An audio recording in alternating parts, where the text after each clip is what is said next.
Right, we move on to Uganda, where the Uganda government says it is to take in 2,000 refugees who have fled Afghanistan after Taliban militants took power on Sunday. Now, the deal was agreed following a request from the United States government. Now, the first group of 500 Afghans were expected to arrive yesterday, but officials now say discussions about the arrangements are still ongoing. Now, Uganda has a long history of welcoming refugees and is currently home to about 1.3 million people.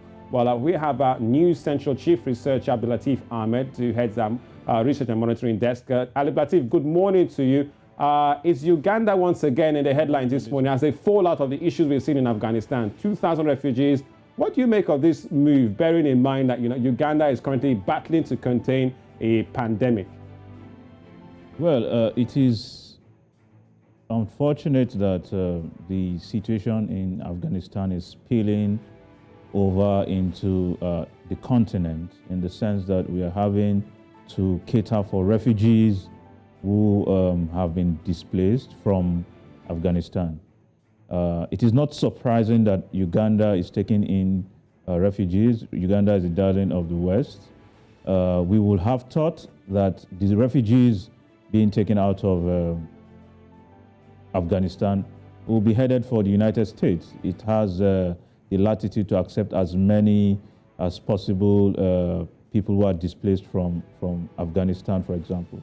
However, it is not surprising, like I mentioned earlier, that Uganda is taking in this number. It has already, it already had provisions for a lot of Africans, Eritreans, Rwandese, and refugees from DRC, which it has catered for over the years. However, we should be very mindful and careful, because unless it is a temporary arrangement, if you have that number of persons coming to Uganda, in the next few years, you'll begin to have them mixing culturally and probably settling into the country.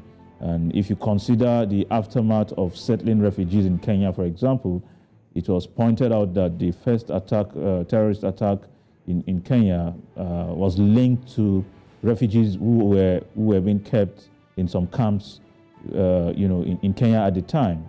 So we should be careful that, yes, these are refugees. Humanitarian aid, help and assistance for people across the world is fine.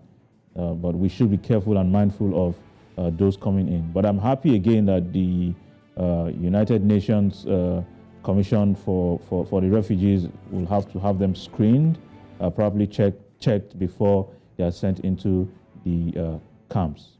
Right. Now, Abdulateef, Uganda has the largest number of refugees in any country when you're looking at Africa now. They are the third largest in the world. But looking at this peculiar times we're in, I mean, looking at the pandemic, looking at COVID, how will this all play out for Uganda in the coming days? Yeah, so that is what I'm saying, that it is fine that Uganda is providing help or assistance for people across the world. Nobody saw it coming, but it has happened, and the fact that Uganda is reaching out or is willing to help on the request of the United States is a plus. However, the fact that the refugees will be screened, checked properly for health conditions and all of that is fine. Again, they will be in the camps as refugees. They will not be allowed to mix among the locals or to stray into communities. If that is done, we may not have any reason to fear much. However, if that is not properly done, or if that is not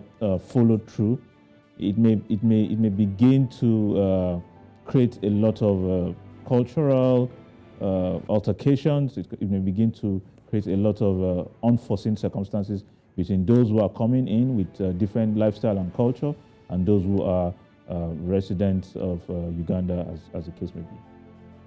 All right, it looks like it's an olive branch for the U.S. From Uganda. I wonder who's footing the bill, but thank you very much. Yes, our news and research and monitoring desk, Abdulateef Ahmed, thank you for having the me. Latest on the refugee situation in Afghanistan, spilling over to Uganda. And let's hope that perhaps would there be more African countries to follow suit to get more Afghans into Africa to form this amnesty or perhaps refugee program. We'll continue to monitor. Thank you very much, Abdulateef Ahmed. Thank you for having me. All right, you're still watching Breakfast Central on News Central. Let's have a recap of what we brought to you so far so good on the program.